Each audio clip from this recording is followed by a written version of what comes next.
All right, welcome back to the White Dudes for Harris podcast. I'm here with my wife's boyfriend. Say hello, Todd. I'm just kidding. I'm just kidding. It's too early in the morning to be making jokes like that. My wife's got a lot going on. Just kidding. Okay. All right. So it's November 12th. Uh, Pretty early in the morning here. The Rams and the Dolphins just played. The Dolphins just won an ugly game. Thankfully, Puka Nakua actually did somewhat of something. He got a lot of targets, so that's good for my fantasy team. I guess we'll just start today's episode off just looking at some of the games for next week. Excuse me. Yeah, we are already coming up on week 11. That's crazy. We're already on week 11. Like the NFL season, like you're sitting here waiting for it for so long. And then football finally comes and you freak out. You're like, oh my gosh, this is the most amazing thing ever. Then maybe like week 5 or 6 comes along and then you start to slow down your excitement. And then all of a sudden it's like the end of the year. And happens every single time to me. And then dies down a little bit because usually the Vikings aren't in it for me, at least for the Super Bowl or anything like that. So I don't stay excited for too long. And then things die down. I watch the championship games or the Super Bowl, and then I get really into the draft, like right from there. So right when that time comes for this podcast, it's going to be a lot of draft talk and, holidays talk, all that kind of stuff, all that stuff that goes on around that time. All right, so just kind of looking. Week 11, Thursday Night Football, we have Commanders, Commanders at Eagles. Redskins at Eagles. That's going to be a good game. I wonder if Brian Robinson's finally going to play because, I don't know, they barely lost to, who did they just lose to? Who did they just lose to? And this is why you don't listen to this podcast. Production value is super down. You can hear the clicking in the background of my mouse, my Walmart mouse. $8.99, high tech over here. Commanders just, oh my gosh, okay. I don't know if I'm willing to die on this hill. The Redskins barely lost to the Steelers, which the Steelers are good, man. They're gonna be a scary team. If you're like a favorite or you're a 1 or a 2 seed, you don't want to see the Steelers. That's the last team that you want to see. But I saw Highsmith got hurt. So, yeah, someone I know made a point. It's like either him or TJ Watt's always hurt. It's one or the other. And it's like if they were both together, they'd have an insane pass rush, which they already kind of do. But, man, that's the rough part about football is just there's always injuries. And, if you try to have a tandem, especially on defense, and they can never stay on the field at the same time. That's just a hard way to live. Excuse me. I remember on Hard Knocks, a long time ago, the Texans were watching the film of Jadeveon Clowney and J.J. Watt together in practice, and they're like, "Oh my gosh, imagine if they can just stay healthy and be on the field together." And it's like that's so true. Same thing, not to the same degree, but Highsmith and TJ Watt, I could see you just yearning for that to be there, especially when you have a team built the way you do that's around defense and actually wanting to run the ball, and you have someone like Russell Wilson who fits that. I'm going to make a few plays here. I'm going to bomb the ball downfield to Pickens. I mean, that's basically how he won a Super Bowl, almost won a second one too. So he knows how to win that way. I was kind of surprised that they went away from Justin Fields. I really was. He was doing really good, and it's kind of sad to see it work out that way. But at the end of the day, good coaches know what's on film. And they know the players that they have, and even if they're winning, I'm sure Mike Tomlin said, okay, we have a great team, and we're not winning because of Justin. We might not be losing in spite of Justin, but we're not winning because of him. And this is what Russell has to offer, and this is what Justin has to offer, and this is what we saw in practice. And despite us winning, I think Russell gives us a better chance. And he was right. And that's why Mike Tomlin's been a coach for as long as he has. Unfortunately, he left the Vikings and just went to the Steelers and has been a really good coach for a long time. But yeah, man. I don't know what Steelers fans expect either. Like your whole culture is about not firing coaches right away. And I understand like he hasn't been a contender a lot, but he has been a winner. And if you I don't know if like some of the rosters that he had, some of those defensive players and talent that he had, like, and then it flipped to offensive struggles. Like they just seemed like personnel wise they could never match up in the right way at the right time. It always like when they had Ben Roethlisberger, Antonio Brown, Juju Smith, Le'Veon Bell, they had a terrible defense. Then they finally started to get a good defense.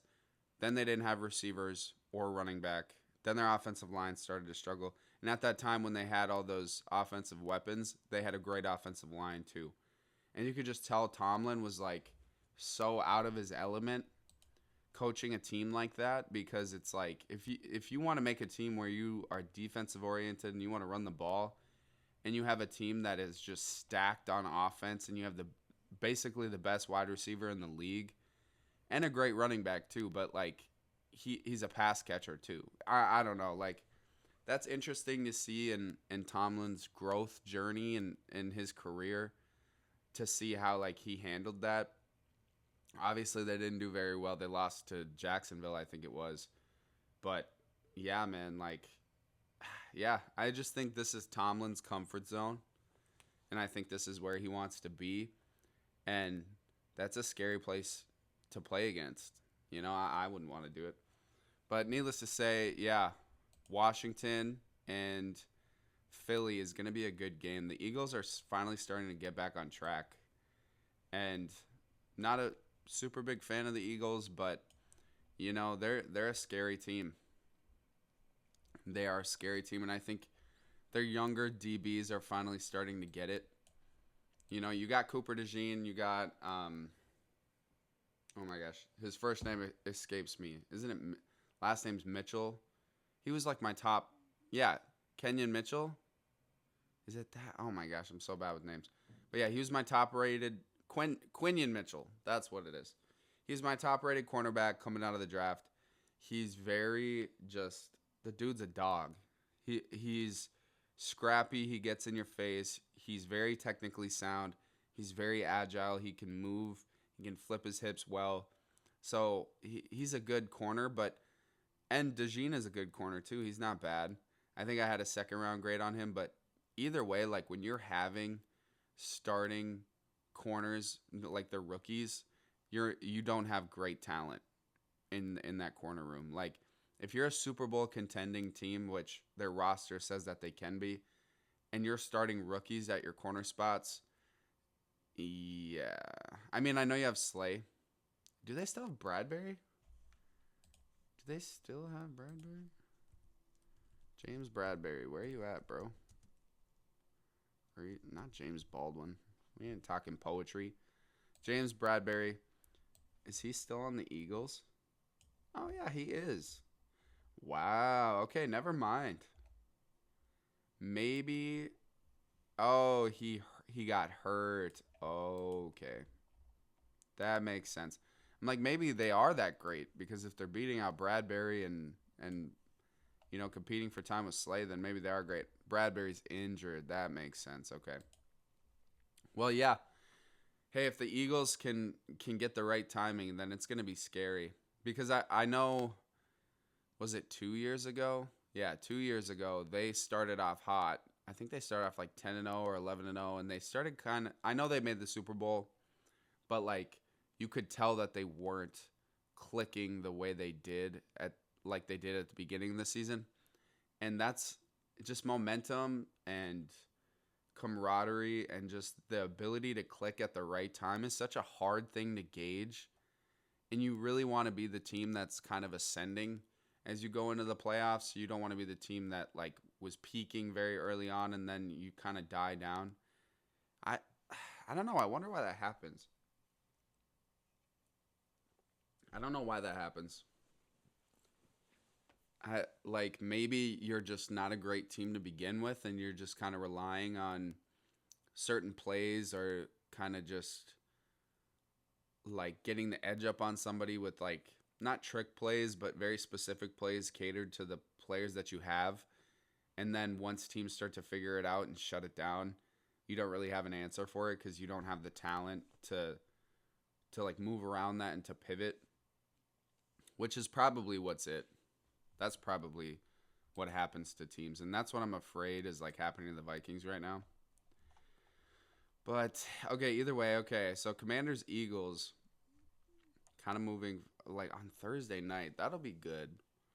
I could see the Eagles winning this game. I really could. Um yeah, then we got Raiders Dolphins. Dolphins are interesting. I mean, they won an ugly game last night, but you can never count them out with the talent that they have. Like moving forward, they can make a run and maybe squeak into the playoffs. How come everyone says that term? I feel like I repeat terms and then like I say it and you can clearly tell that I'm uncomfortable saying it. Like in what other way am I gonna say squeaking into something? Like I can't even say squeak. Squeaking in somewhere. That's the most just like beta thing to say. I'm just gonna squeak in here, and I'm Minnesotan. Like I'm king of. I just gotta. Can I get in here quicker? Can I scoot by you? You can tell I'm like comfortable. Can I scoot by you? But can I squeak in here? Ugh. It makes me want to throw up. Ew. Okay. Browns Saints. Ooh, Jameis is gonna be back. That'll be interesting. This isn't gonna be like a full picks podcast because what if like Wednesday comes around or Thursday comes around? I don't know. We'll see. I don't know if I'm a big fan of like picks podcasts because then I'm just gonna get roasted on the back end. My family and I do picks every week, just kind of like to kind of compete with each other and see who can pick all the games. And I do all right. I mean, it's hard, bro. It's really hard. And then like if you have a favorite team, you're just a homer of that team, and then you just pick them anyway, unless it's like obvious. And you're like playing the Chiefs, and you're like, yeah, I probably ain't gonna win. So that's like an automatic loss. Colts Jets.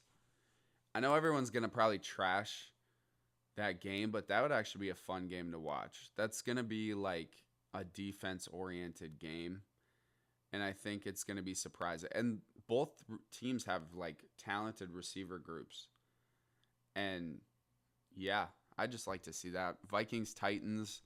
That one will be interesting. I think Vikings are gonna take that away. I think they get so many turnovers. Will Levis is gonna have a hard time. Yeah, Tony Pollard might not be able to run the ball. The Vikings got a good run defense. Ooh, Packers, Bears. The Bears are in turmoil, kind of like we talked about last time. I woke up this morning and they're already firing. Yeah, let me look. They're already firing a bunch of people. They're firing their offensive coordinator, which is just a scapegoat.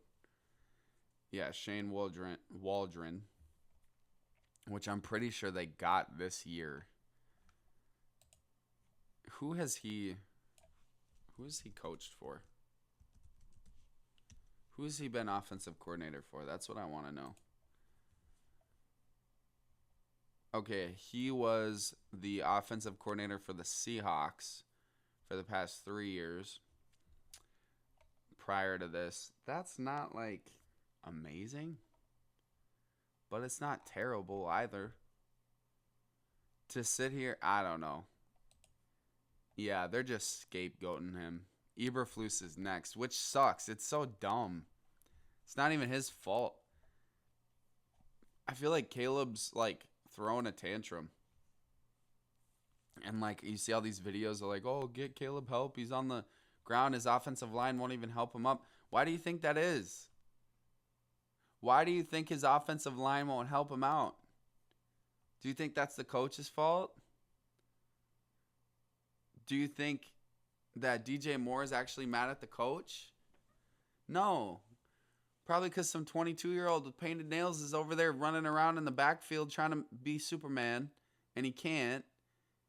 And he's acting like he's better than everybody.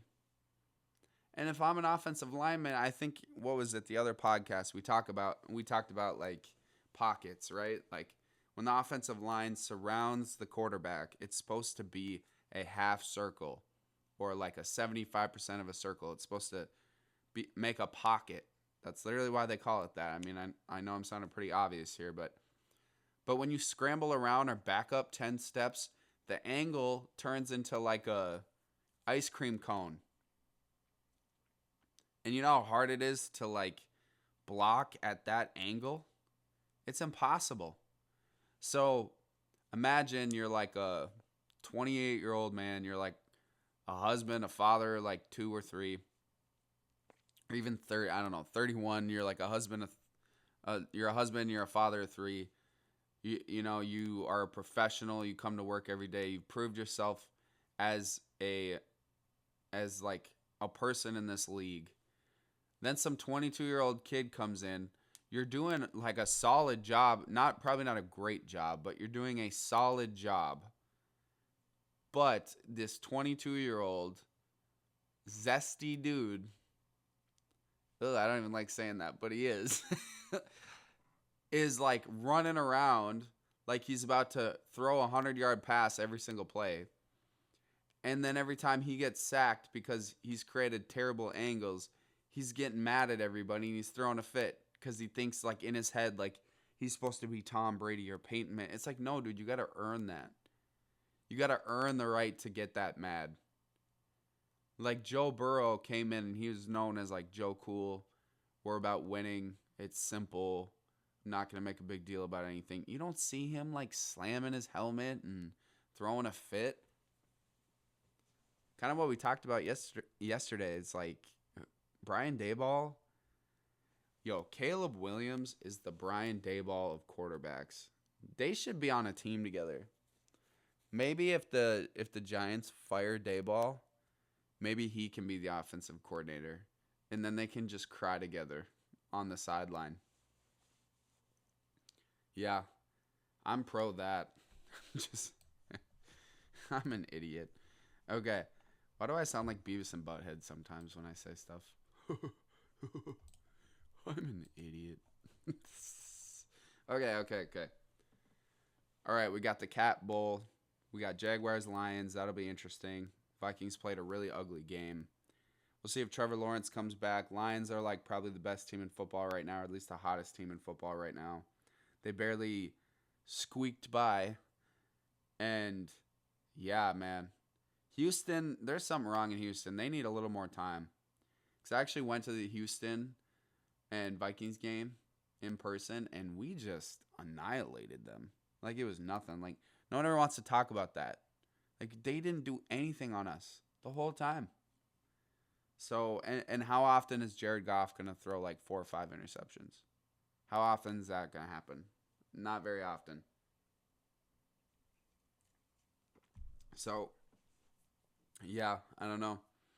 Rams, Patriots. Yeah, the Rams. I feel like they just need a little time to click, and they'd be scary. I wouldn't want to see them in the playoffs. Ravens, Steelers. Ooh, that's good. That's like old school Ravens, Steelers. That's like the game to see. Seahawks, 49ers. That's awesome. That's going to be a good game. Falcons, Broncos, man. Chiefs, Bills. Okay, this is what I'm talking about. Okay, Bengals, Chargers actually might be a pretty good game. But the fact that it's Sunday Night Football over Ravens, Steelers and Chiefs, Bills. And you could even make an argument Seahawks, 49ers. And then Monday night,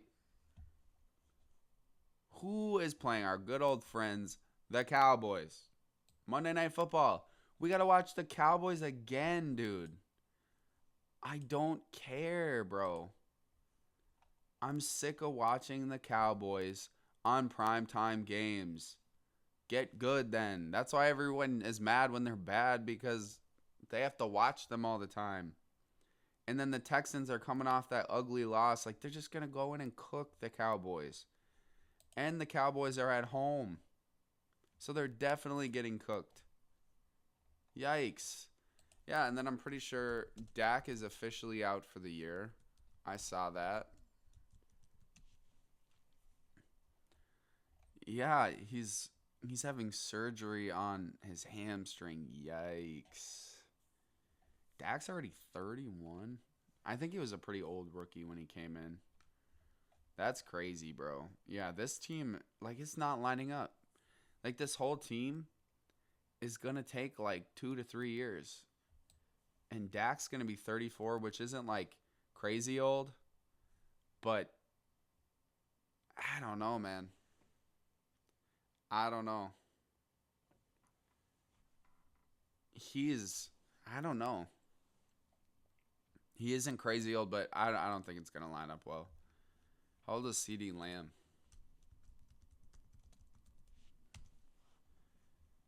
He's only 25. Okay. Wow, him and I are only like 3 days. I'm 3 days older than CeeDee Lamb. That's crazy. Huh. Cedarian DeLeon Lamb. Cedarian DeLeon. I love how his first name's Cedarian, and then he just like went full French with it. DeLeon. Goes by CD. That makes sense. Why did they go like CD, like CEEDEE? Why not just like CD, like compact disc?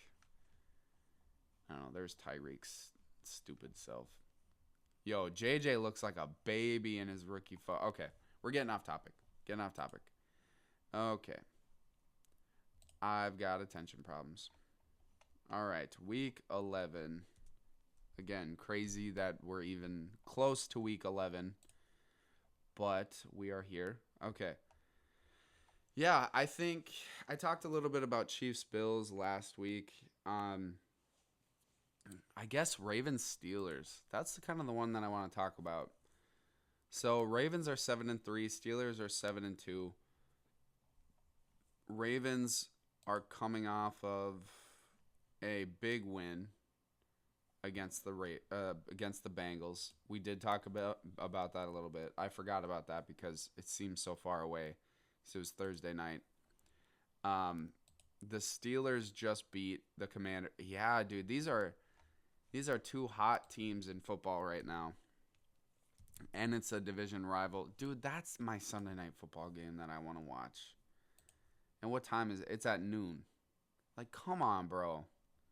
We got to watch. Like, I can't even. I'm going to have to flick to it. I might not even have it. And then, yeah, the big game is going to be Chiefs Bills. Is that on CBS? What's it on? Yeah, it is on CBS. So that's Romo. Which I don't mind. He's just going to be like, oh, Josh Allen. Patrick Mahomes. Oh, my gosh. Dude, Tony Romo might cry. He literally might cry. He might be so happy he'll start crying. I'm like looking at this. I'm like, I already have 23 minutes. And I'm like in my head, I'm like, do I just like, am I trying to buy time? It's like, no, I'm just surprised. I'm impressed with myself. I'm already at 23 minutes. My wife tells me that I can talk a lot.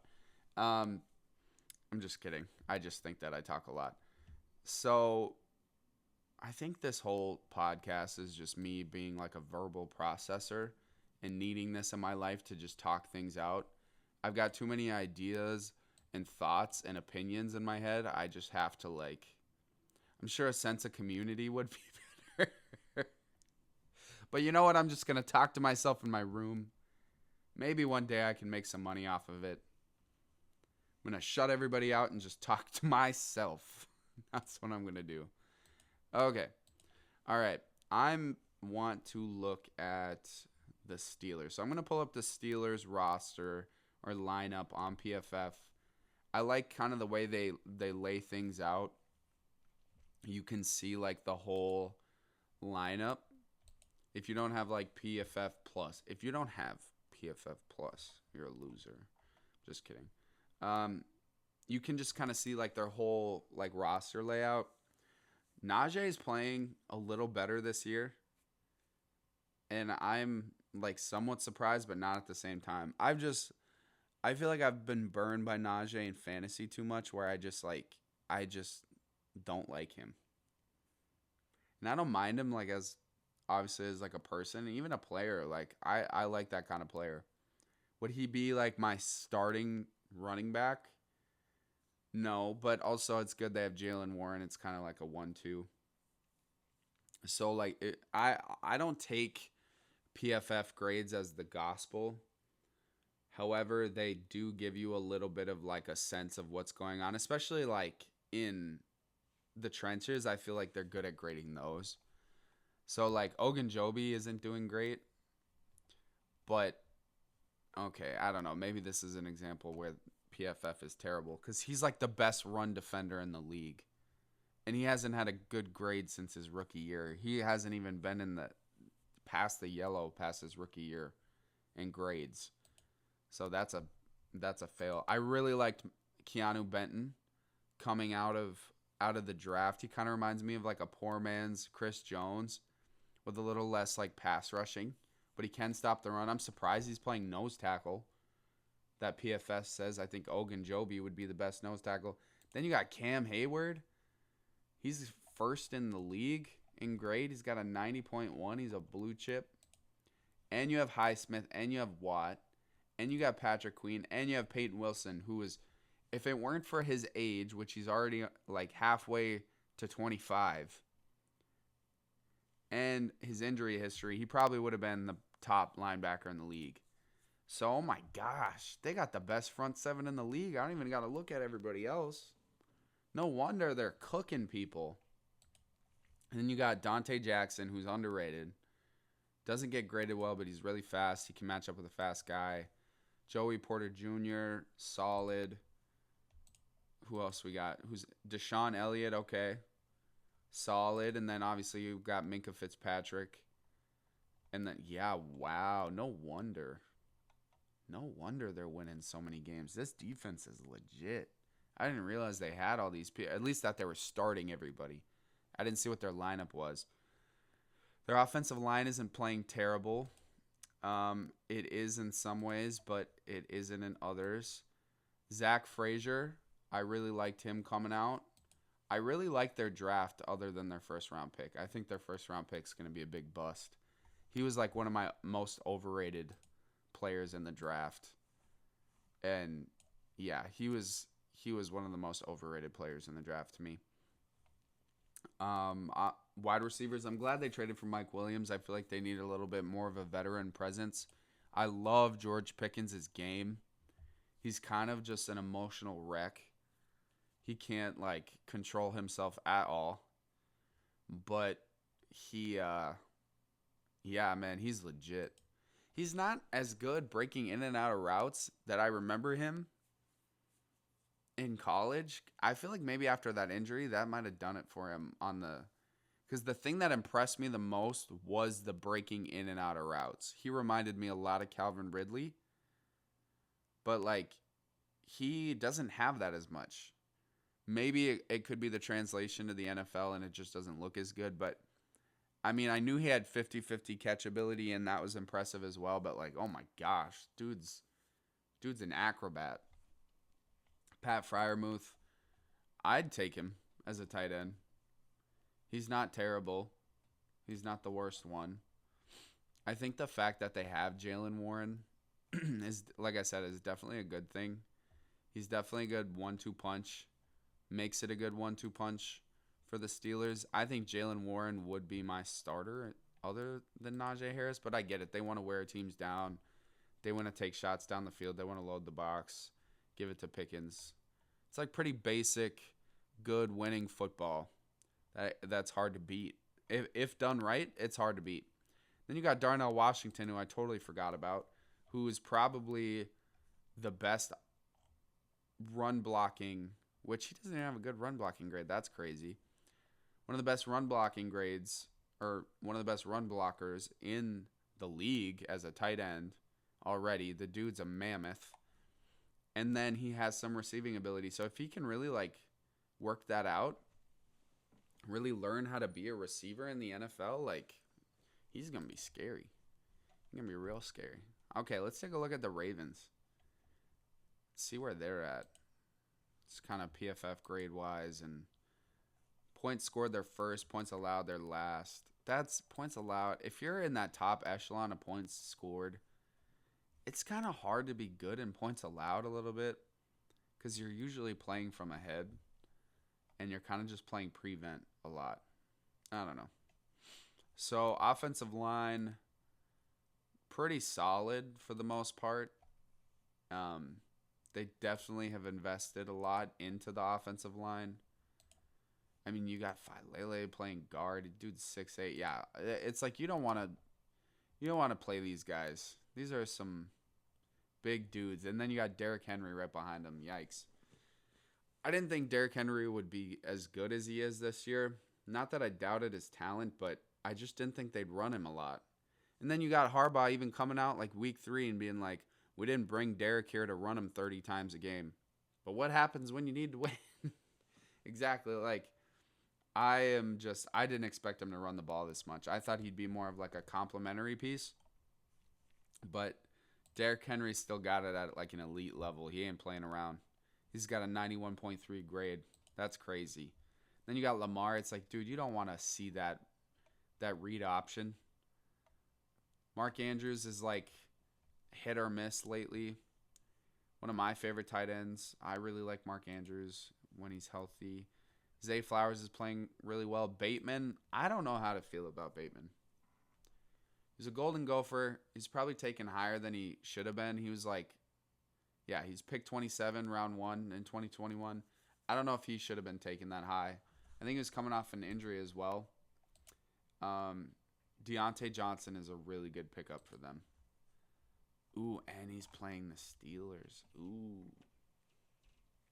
Deontay Johnson's the kind of guy that like Lamar needs right now. Just someone who can just eat in zone, in curl routes and stuff like that.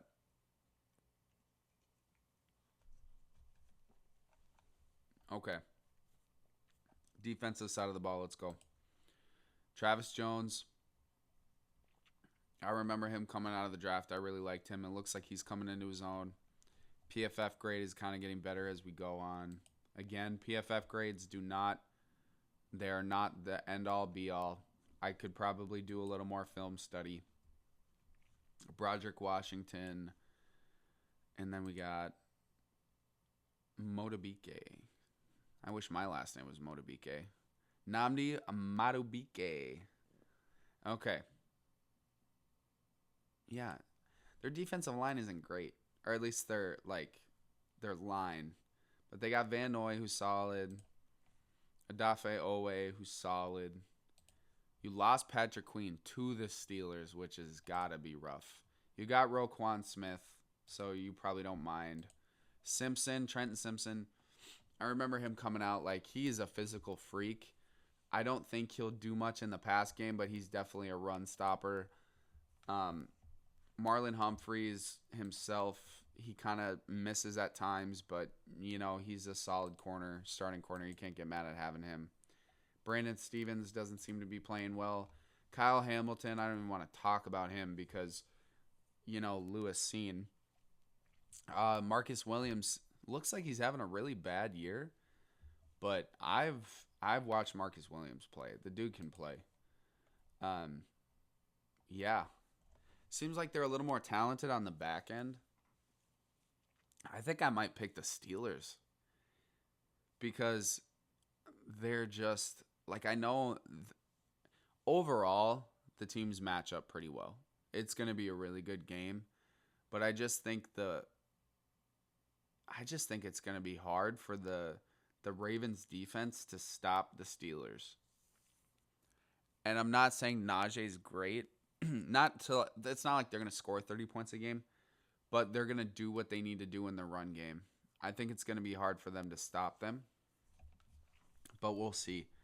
And I think with the front seven that the Steelers have, okay, here's the predicament. The Ravens defense seems a little more catered to stopping the pass, which the Steelers obviously want to run more.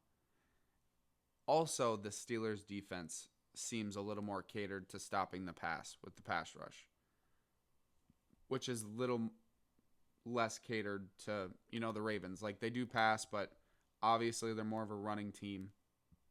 However, the Steelers' front seven is just, like, yes, they're more catered to stopping the pass in the sense of they're great pass rushers, but they are also, they can stop the run as well. So I don't know. I think I'm going to pick the Steelers in this game. It's not like my official pick. I don't know what I'll do in like my family picks, but yeah, I think I'm going to pick the Steelers in that game. What else we got? Any good games?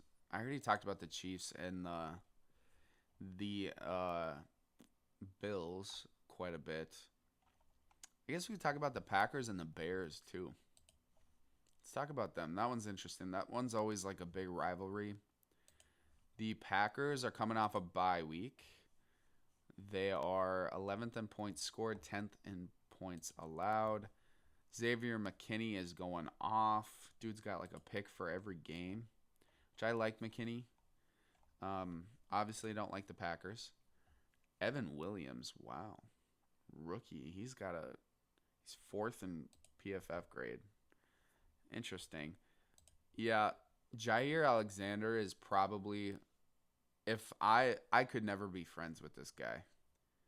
He seems like the most annoying person on the planet. And I'm me. Like, I know what annoying is. I've been known to be annoying. But good Lord. Okay, so yeah, PFF grades, yikes. I don't know. Yeah, this is why I don't take PFF grades fully into account. Because, okay, where are the Packers are 6-3, and the Bears are 4-5. So if we take a look, oh my gosh, I can just like match the lineup up with another team, so I can see them like face off. That's crazy. Wow. Okay, I'm gonna do that. That'll be cool. Okay. So right now I'm looking at Packers offense versus Bears defense.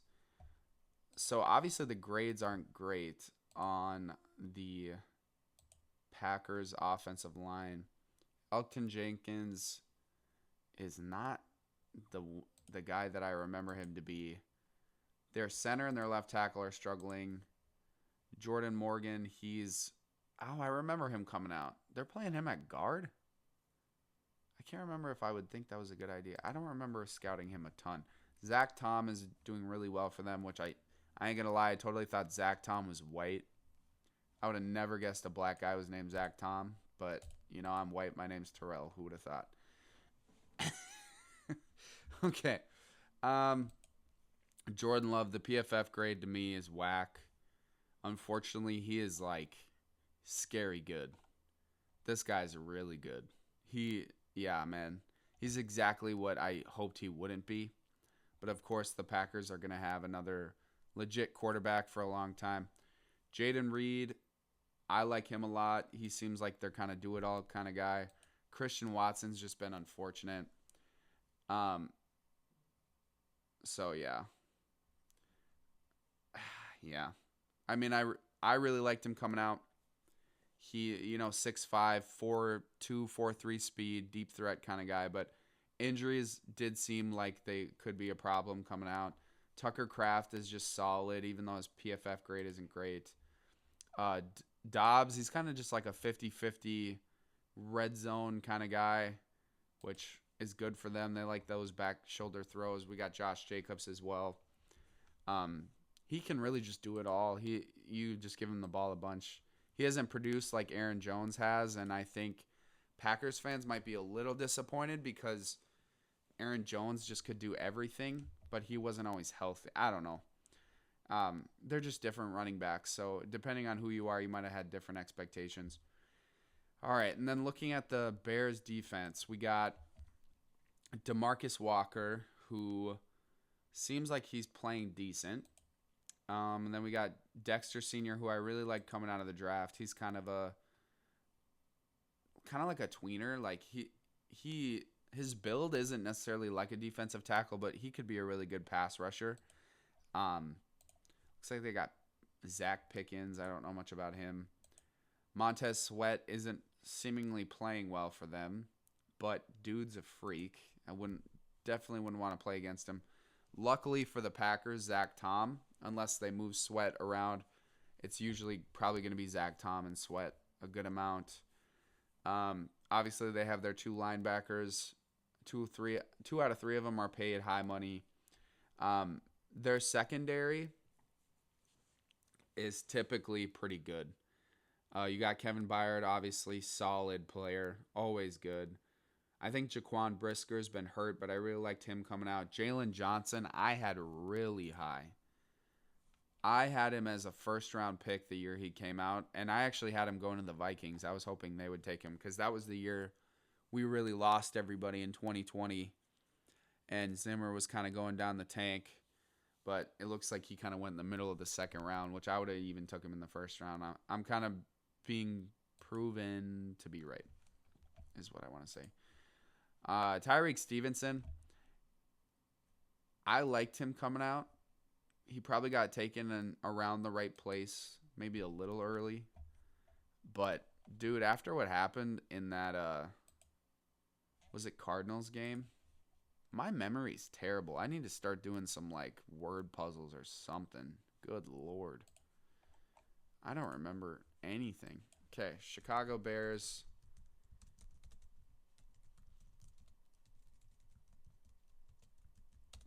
Hail Mary. Oh, it was the Commanders. Duh. Yeah, man. If I saw that video and he was, like, I was a fan of the Bears, I wouldn't want him. I wouldn't want him anymore. And honestly, it just comes down to maturity. And maybe he needs to learn that lesson. But dude got benched, and then he left practice. Like, dude, what is going on with this Bears team?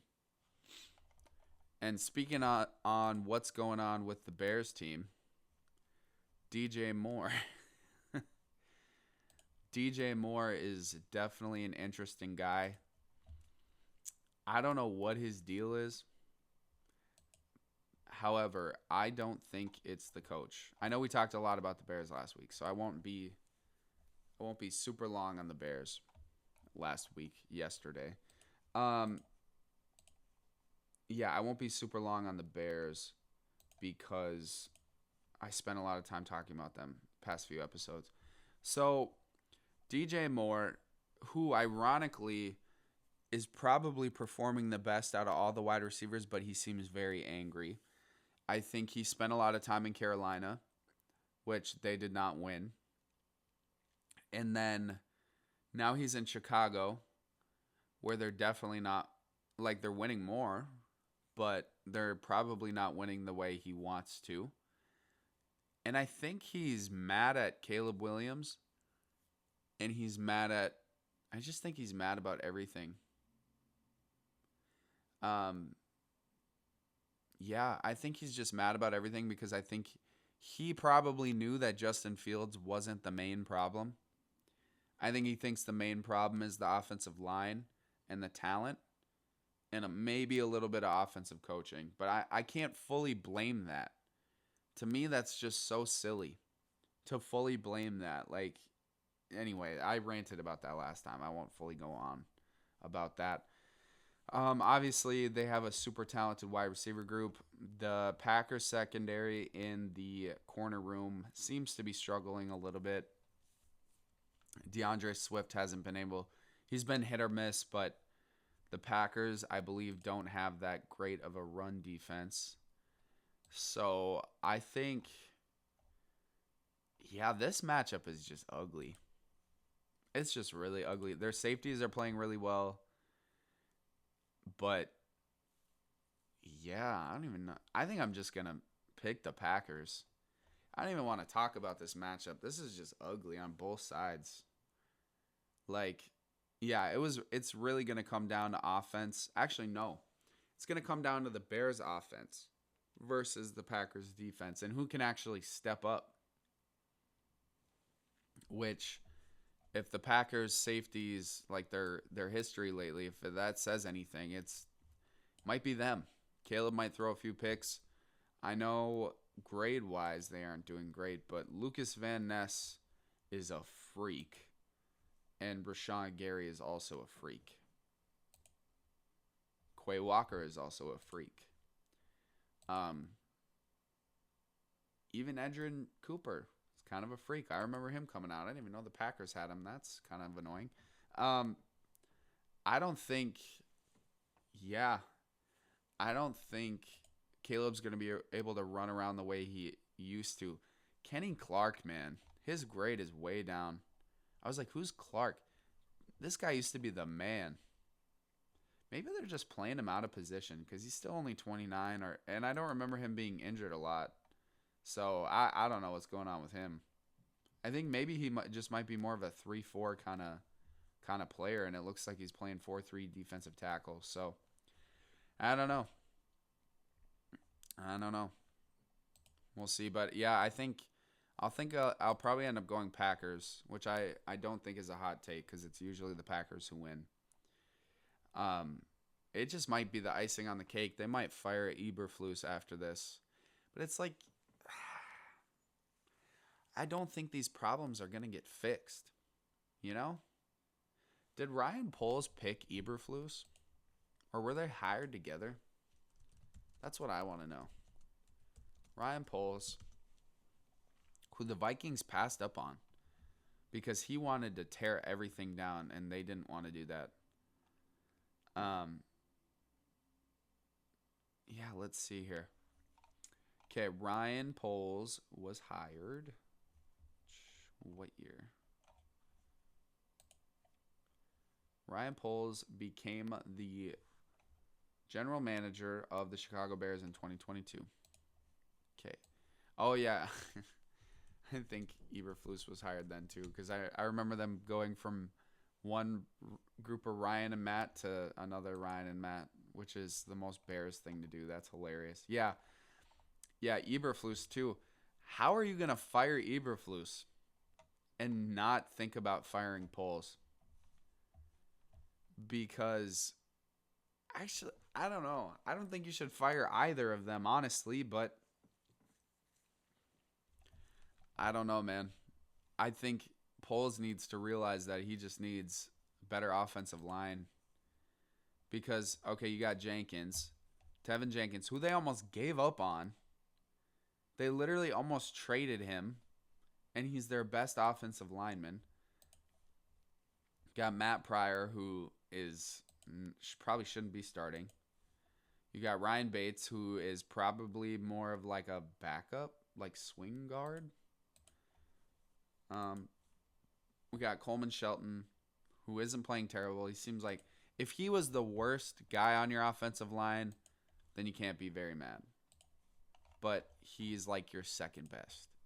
So left tackle, they have Borum here. Don't they have somebody else? Darnell Wright, duh. And Braxton Jones. Are both of them hurt? That could be why.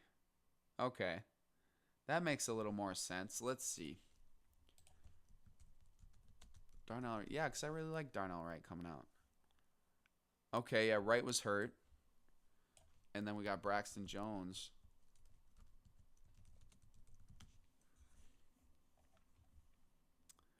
Yeah, they were both out. Okay. That makes a little more sense. Yeah, I don't know why. Again, the expectations were too high. How many teams, how many good franchises with like history are going to be mad at what's going on? They might be mad with the offensive production in general, which looks like points scored their 25th, points allowed their 6th. So their defense, Eberflus is the reason that they were even 4-5. Clearly, Caleb does not know how to play NFL quarterback right now, which is fine. He's super talented, and that's why you take that gamble, right? You take like the high-end talent. That's why you pick him first overall. Yeah. And you take that gamble, but you have to have structure around him. So I think they realized they needed a running back, and they just swung at DeAndre Swift, and that's not a good swing to make like your main guy. You needed. Let's look here. Okay, what was it just now? 2024? 2024 NFL offseason running backs. Because I know a lot of them changed.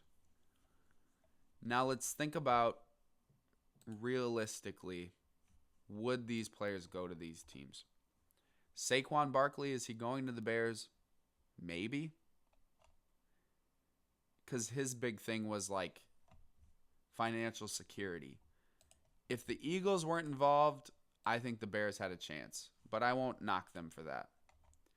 Then we got number 2 here. We got Josh Jacobs. I think the Bears could have gotten Josh Jacobs. I think he would have been exponentially better than DeAndre Swift. We've got Derrick Henry. I don't think he was going to the Bears. I think it was either Ravens, because I remember him saying on a podcast that he really was grateful to go to the Ravens because they tried to trade for him and he just wanted to be on a team that wants him. But he also really loves the Cowboys and loves Dallas, so that probably would have been his second option, but I don't think they pursued him hard enough. Tony Pollard. I really like Tony Pollard. I think he would have... I don't know if he would have been everything you would want out of someone like Josh, like as much as Josh Jacobs or even Saquon. But he definitely would have been better than DeAndre Swift. Austin Eckler, definitely not. DeAndre Swift, that's the person we're talking about.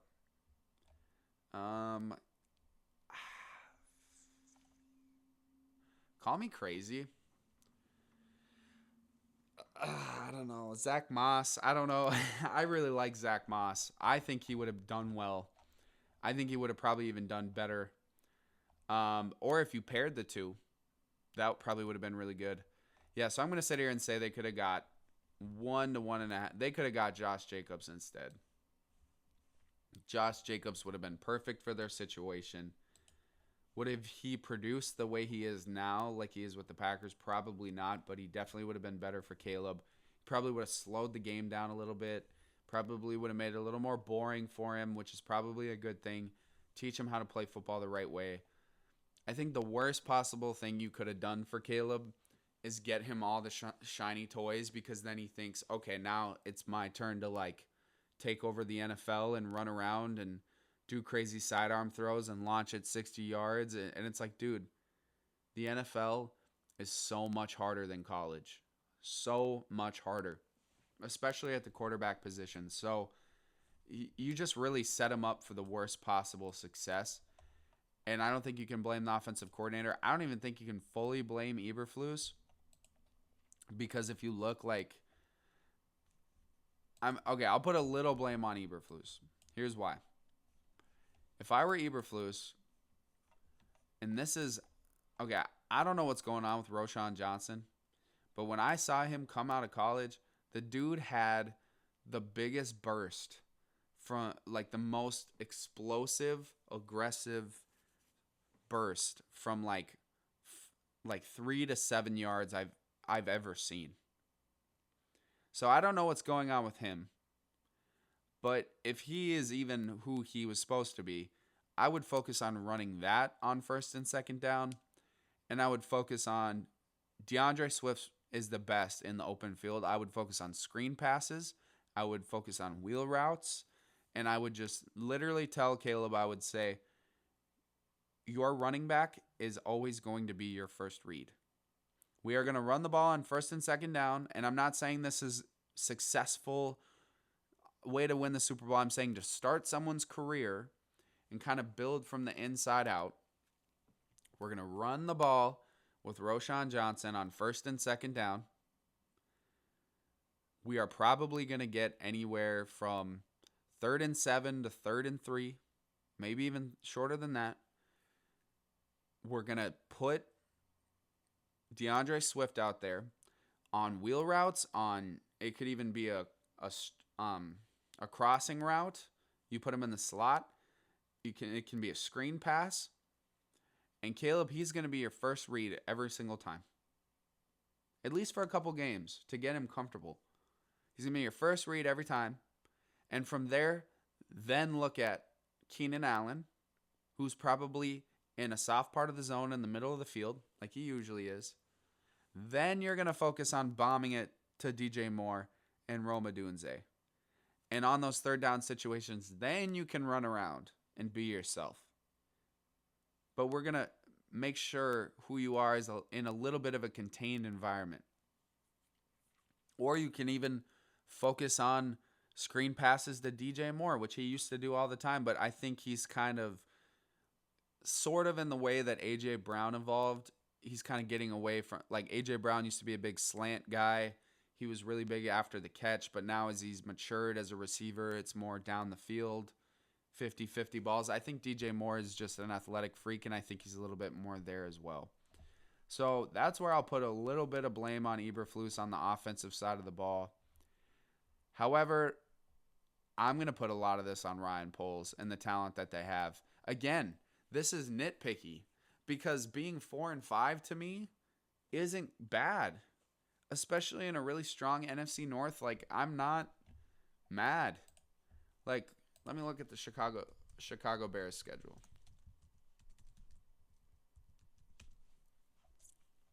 Let's see here. Okay.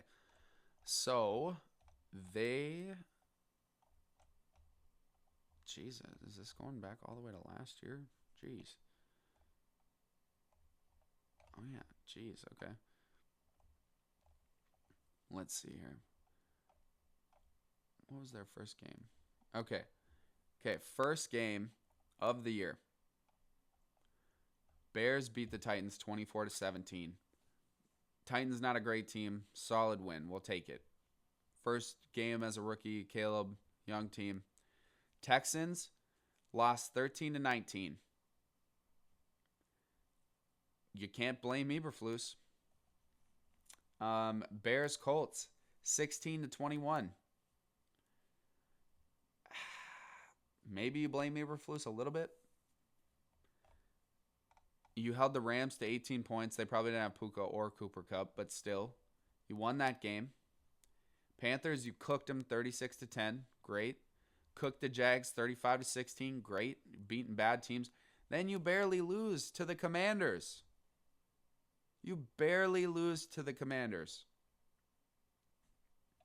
But what happens? Why did you barely lose? Because Tyreek Stevenson, which maybe you can blame this a little on Eberflus, Tyreek Stevenson is talking trash, dancing around as the play is going on. And not only that, that would be enough to roast him. But he comes in last second and sprints towards the ball, and he's the one who taps it up in the air and puts it right in the guy's hands. I think it was Noah Brown. And I'm not saying there isn't a little bit of luck, like bad luck in that. There definitely is, because I'm pretty sure they're taught to like bat it backwards. Boy, are they? No, they're taught to bat it down. I'm pretty sure. I think that would make more sense. So we got that. Should have beat the Commanders. You would have been on a 4-game win streak. Yes, 2 of the teams were terrible. One of them was probably pretty good. Then you get cooked by the Cardinals, which I think losing in that Hail Mary just, I don't know, man. Losing in that way was probably just really rough for them. Caleb was 22 of 41 for 217. Because that's what happens when you expect a rookie quarterback to throw 41 times. Then DeAndre Swift, 16 carries, 51 yards, 3.2 yards a carry. Granted, he's only got 3 carries, Roschon Johnson, but 4.3 yards a carry. That's all I'm saying. Rome Odunze did good. Keenan Allen didn't do good because you can't sit here and tell me that Keenan Allen all of a sudden just can't play football. Especially with the way he plays. He doesn't rely on his physical abilities that much. So, I don't know what you can say about that. DJ Moore, not a lot of catches either. Let's look at the Cardinals and how they played. Kyler. Okay, this is how you win. This is how you dominate. So I know Kyler Murray is a vet at this point. This is what the Bears' stat line should have been as an offense.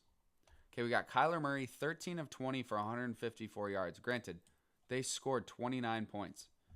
Here we go. James Conner, 18 carries, 107 yards, 5.9 yards a carry.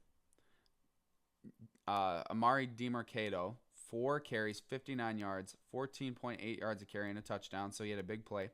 Trey Benson, 8 carries, 37 yards, 4.6 yards a carry, and a touchdown. Then you had Trey McBride run one in for a touchdown. Then your receivers are Trey McBride, three catches, 35 yards. Elijah Higgins, 2 catches, 34 yards. That's what a dominating win. The Cardinals did exactly what the Bears should have done.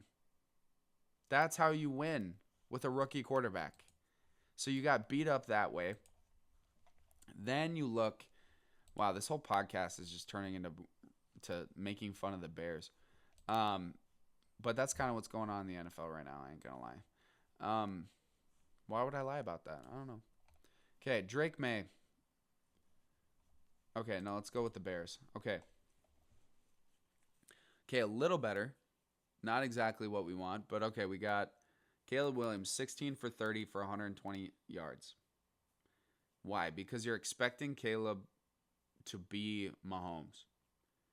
And because, look, you got DeAndre Swift, 16 carries for 59 yards, 3.7 yards a carry.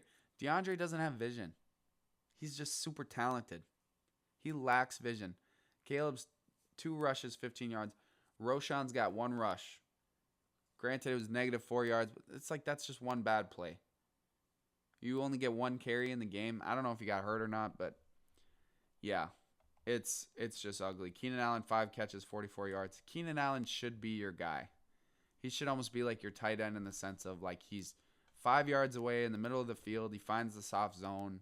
He's the easy guy to throw to. He should be your 11 targets a game kind of guy if you are going to throw that much. But I don't think you should.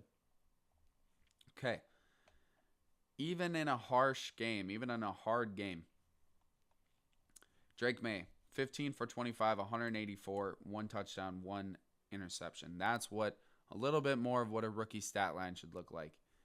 Ramondre Stevenson, 20 carries, 74 yards, 3.7 yards a carry. Didn't do great, but the Bears defense is good, and Ramondre can prove that he can do better than this. So I'm going to take that as the Bears defense played well. Antonio Gibson, 5 carries, 26 yards, 5.2. Drake May had 24 yards, 6 yards a carry. Hasty had 20 yards. Their highest receiver was their second tight end. Their tight end too. So that's telling me that they're finding their spots. They're getting it to the guy who's more than likely open. They're finding the weak part of the zone or the weak part of the defense. So again, you're just getting outclassed in how to have a rookie quarterback or how to have a team that doesn't have a pass game. And just because you have these names, you don't have the support system to have the passing game that you all are expecting. And you should blame the media. You should blame the Chicago Bears just selling you this. You should blame the roster construction because it sets unfair and unrealistic expectations for what you're trying to look for. So we'll see how it goes. Maybe by next week, Eberflus will get fired. I hope not. I don't think that's the answer. And I think if Ryan Poles stays, he better get going on that offensive line, and he better go find a real running back or get a coach that will emphasize running the ball and in a real offensive schematic, or like intentionally schematic, intelligent, whatever you want to use way, like a Shanahan type way, and obviously not as good as Shanahan, but in a way where it's calculated. And it's not just a defensive coach saying, I want to run the ball. Like, no, it needs to be a good running offense. So, yeah, I guess we're kind of just looking around here. I think that's all I've got for today. A lot of this was Bears again. But, That's all right. Jesus loves you. I appreciate you for listening. You take care now. See you later.